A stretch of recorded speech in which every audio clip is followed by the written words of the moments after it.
ಸಮಾಜದ ಬಂಧುಗಳಲ್ಲಿ, ಹಿರಿಯರಲ್ಲಿ, ಗುರುಗಳಲ್ಲಿ ನನ್ನ ಶರಣಾರ್ಥಿಗಳು. ನಮ್ಮದು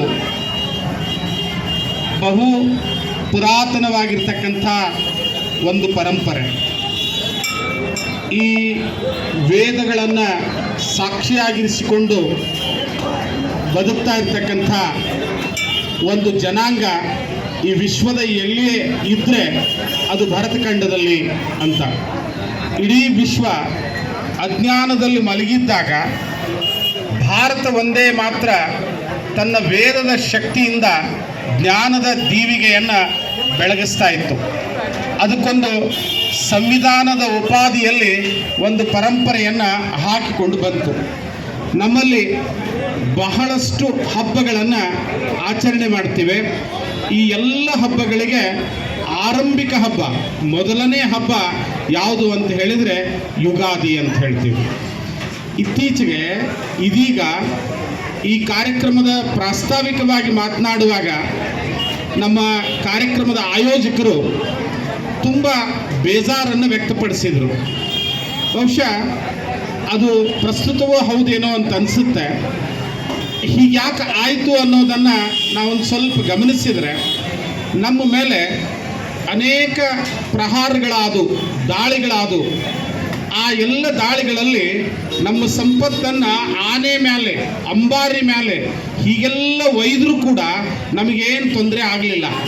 ಆದರೆ ಅವರು ತಮ್ಮ ಸಂಸ್ಕೃತಿಯನ್ನು, ಪರಕೀಯರು ನಮ್ಮಲ್ಲಿ ಬಿಟ್ಟು ಹೋಗಿರ್ತಕ್ಕಂಥ ಸಂಸ್ಕೃತಿ ಅದಲ್ಲ, ಆ ಸಂಸ್ಕೃತಿಯಿಂದ ನಮ್ಮ ಪರಂಪರೆಗೆ, ನಮ್ಮ ಆರ್ಥಿಕತೆಗೆ, ನಮ್ಮ ಸಾಮಾಜಿಕ ಜೀವನಕ್ಕೆ, ನಮ್ಮ ಆಧ್ಯಾತ್ಮಿಕ ಜೀವನಕ್ಕೆ ಬಹಳ ದೊಡ್ಡದಾಗಿರ್ತಕ್ಕಂಥ ಪೆಟ್ಟು ಬೀಳ್ತಾ ಇದೆ.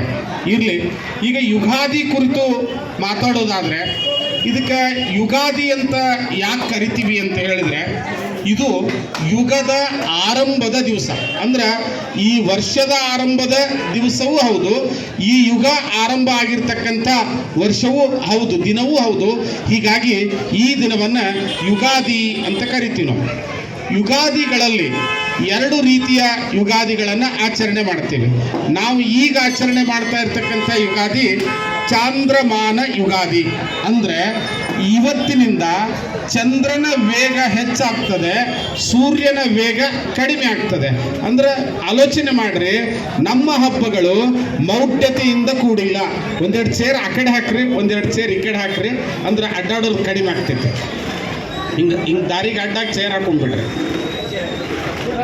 ಇಂದಿನಿಂದ ಚಂದ್ರನ ವೇಗ ಜಾಸ್ತಿ ಆಗ್ತದೆ, ಸೂರ್ಯನ ವೇಗ ಕಡಿಮೆ ಆಗ್ತದೆ.